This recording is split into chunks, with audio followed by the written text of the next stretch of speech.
I'm Phyllis. Standing in the grand ballroom of the National Veterans Advocacy Coalition's gala, I clutch the Ruth Thompson Humanitarian Service Award in my hands. The room is filled with 300 guests, their applause ringing in my ears. It's a moment of recognition, but it also takes me back to the long and arduous journey that led me here. My grandmother, Ruth Thompson, was a quiet woman. She lived in a small, unassuming house on the outskirts of Boston. The house had creaky wooden floors, a small vegetable garden that she tended with love every morning, and the ever-present smell of hand-brewed coffee. To the outside world, she was just an old lady living a simple life. But little did anyone know the secret she carried. It all started on a cold Tuesday in March. The dogwoods hadn't bloomed yet, and the air was still crisp. I was in my apartment near Fort Devens, my boots by the door, and my uniform pressed and hanging. At 5:47 a.m. The phone rang. A nurse from Boston Community Hospital, her voice careful and rehearsed, told me that Ruth had passed away peacefully in the night. I sat on the edge of my bed for what felt like an eternity. I remembered the countless times she'd told me, "Discipline is kindness, Phyllis. Kindness to your future self." That simple phrase had been the rhythm of my childhood and the reason I'd joined the Army. I was a first lieutenant, and I'd spent 18 months in a combat zone, stitching soldiers back together while mortar rounds shook the ground. Everything steady about me started with her. I called my mother, Linda, first. She picked up on the fourth ring. "Well," she said, "she lived a long life. Let me know about the arrangements." There was no grief in her voice, just a cold transaction. Then I called my sister, Ava. It went to voicemail, and she didn't return my message for 3 days. That evening, I drove to my grandmother's house. I let myself in with the key she'd given me when I was 16. As I sat at her kitchen table, I opened drawers I'd never had reason to open before. In the nightstand, behind a Bible and a tin of mints, I found a yellowed envelope. On the front, it was handwritten, "Arlington Section 21. Inside was a faded and cracked military ID card. The rank read Captain. I was shocked. She'd never told me she was a captain. At Arlington National Cemetery, it was just me. My mother had a business meeting, and Ava had a job interview. There were no other family members, and the only flowers were the ones I'd brought. Rows of white headstones stretched towards the horizon, and the sky was low and gray. Frost clung to the grass. As I stood there alone, a 4-star general approached me. He was in his 70s, wearing a crisp Class A uniform with 4 stars on each shoulder.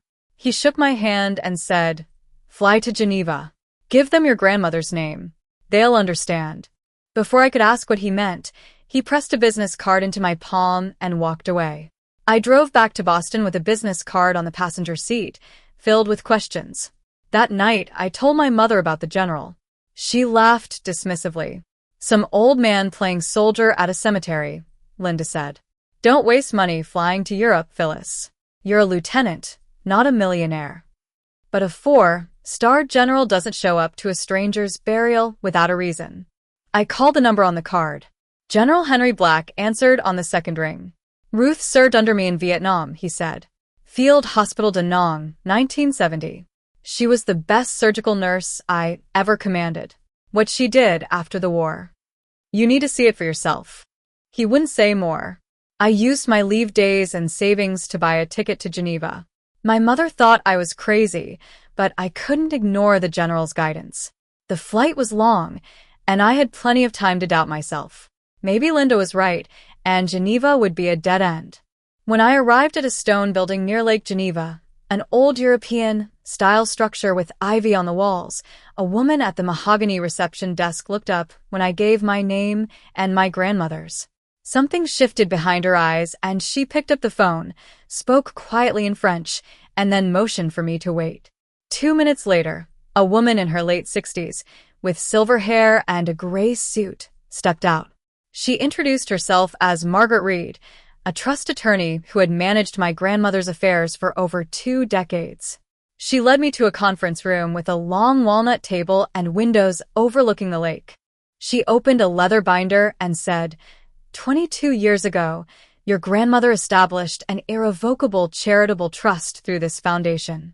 It was funded by royalties from a patent she co-developed, a surgical technique for treating shrapnel wounds. The U.S. military adopted it in the late 1980s, and the royalties accumulated over 3 decades. I stared at her in disbelief. The current value of the trust is $12,400,000, she continued. Its sole purpose is to provide financial assistance to veterans facing hardship, including surgical procedures, vocational training, housing, and emergency support. Over 22 years, it has served 247 individuals, and every case is documented. My grandmother had designated me as the successor trustee. She'd left me a letter explaining why she'd kept this secret. She'd seen young soldiers lose their limbs, sight, and minds in the war, and she'd built this trust to help them. She knew my mother and sister would want the money, but she believed I was the only one who understood the importance of discipline and selflessness. When I landed back in the U.S., my mother was waiting for me in my apartment lobby. She'd found my booking confirmation on an old laptop. We sat at my kitchen table, and I told her about the trust. Her eyes changed when I said the amount. "That money belongs to this family," she said. "Your grandmother was my mother." I tried to explain that it was an irrevocable charitable trust for veterans, but she wouldn't listen. "You're telling me my mother had $12 million and we lived in that small house? And she gave it to strangers?"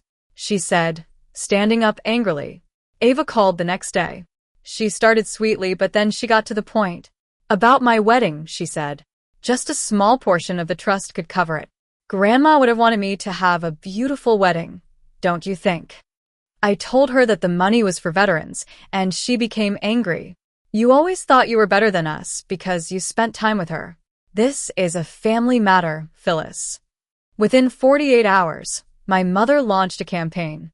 She called every relative she could reach, spreading a version of the story that painted me as a selfish hoarder of my grandmother's fortune.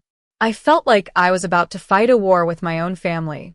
I called General Black, and he advised me to document everything and not be alone when they confronted me. I also reached out to some of the veterans the trust had helped. Tom Harris was the first to call back. He'd lost both legs below the knee in combat. The VA had covered his initial treatment, but when he needed advanced prosthetics, the funding dried up. My grandmother's trust had paid $47,000, and now he was a successful carpenter with his own shop and 3 employees. Ava's engagement party was approaching. My mother had invited a reporter from the Boston Herald, hoping to put social pressure on me. 3 days before the party, Ava invited me for coffee. She started with tears, saying how much the wedding meant to her and how they were in debt. But when I asked her when the last time she'd visited Grandma was, her true colors showed. She was old and boring. She had nothing to offer. But apparently, she had $12 million and you're sitting on it, she said. I stood up and left, telling her that every cent of the money went to people who had lost more than she could ever understand. The night before the party, I drove to my grandmother's house. I sat at her kitchen table and opened the leather notebook I'd found there. Page after page, there were names, stories, and the amounts of money my grandmother had given to help these veterans. It was a testament to her quiet generosity. At the engagement party, I arrived in my Class A uniform. My mother spotted me and said, "Oh, you actually came. Brave." 7 minutes later, a staff member told me there were military gentlemen at the side entrance, asking for me. It was General Black, Tom Harris, and 4 other veterans. The toasts began, and then my mother took the microphone. She started by thanking everyone for coming, but then she turned to me. "As many of you know, our family recently lost my mother, and after her passing, we discovered she'd left behind a significant fund. Unfortunately, my younger daughter, Phyllis, has decided to keep it all, away from her own mother and sister." I stood up and walked towards the microphone. I didn't raise my voice. I told the guests about my grandmother, a captain in the U.S. Army Nurse Corps who had served in Vietnam. She'd worked through mortar fire, treated 14 wounded soldiers in a single night, and taken shrapnel in her shoulder. After the war, she'd developed a life-saving surgical technique. I explained that the $12,400,000 trust was an irrevocable charitable trust for veterans. My grandmother chose to give it to people who needed it more. She lived in a small house, wore the same coat for 15 years, and brewed her own coffee every morning because every dollar she saved went to someone who had lost everything in service to this country. Then I called General Black to the front. He told the guests about my grandmother's bravery in Vietnam. Tom Harris and the other veterans also stood up and shared their stories of how my grandmother had changed their lives. The room erupted in applause. My mother was left speechless, and Ava's face went pale. The reporter, who had come to write a story about a greedy granddaughter, ended up writing a different one. The article, "The Army Nurse Who Gave $12 million in Silence and the Granddaughter Who Kept Her Promise," went viral. It was shared over 50,000 times, and it appeared on the front page of several military veteran forums. My mother's Facebook post about being abandoned by me was flooded with comments from people who had read the article. Aunt Carol, my mother's sister, called her and said, "You lied to me about Mom. She was a hero." My mother's first attorney, the cautious one, withdrew from the case, and the second one followed suit. Ava's wedding was postponed indefinitely, and the $40,000 deposit was forfeited. On the other hand, the trust received $340,000 in unsolicited donations in the 2 weeks following the article. The National Veterans Advocacy Coalition wanted to partner with the trust on a new housing initiative. My mother called me one night. Her voice was different, filled with pain. "I grew up in that house with nothing. She could have made our lives better, but she chose strangers over me," she said. I tried to understand her pain. "She chose people who were dying, Mom. You had a roof over your head, food every day, and a mother who came home every night. Some of those veterans didn't even have that." I knew my grandmother's choice had cost my mother something, but I couldn't break the trust. "I understand why you're angry, Mom, but I can't undo what Grandma built, and I won't." 2 weeks later, I invited my mother for coffee. I told her I wouldn't apologize for honoring the trust and that I needed her to stop spreading lies about me. I gave her 3 conditions: no more lies about the trust, no more pressure to redistribute the funds, and a genuine acknowledgement of what Grandma had built. She said she didn't know if she could do it, but I told her I'd be there when she was ready. Ava called me one day. She said she'd visited Grandma's house and found the letters she'd written to the veterans. I called her boring, but she was keeping track of 247 families like they were her own, she said. She also told me she'd started volunteering at the VA hospital. The Trust Advisory Board met in Geneva. They proposed expanding the Trust's mission to include mental health support for veterans with PTSD. I proposed adding a fellowship for military nurses and combat medics, named the Ruth Thompson Fellowship, funded at $50,000 per year. The board voted unanimously.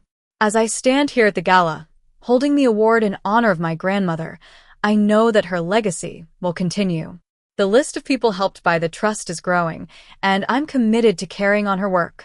Discipline is kindness, and I finally understand what she meant.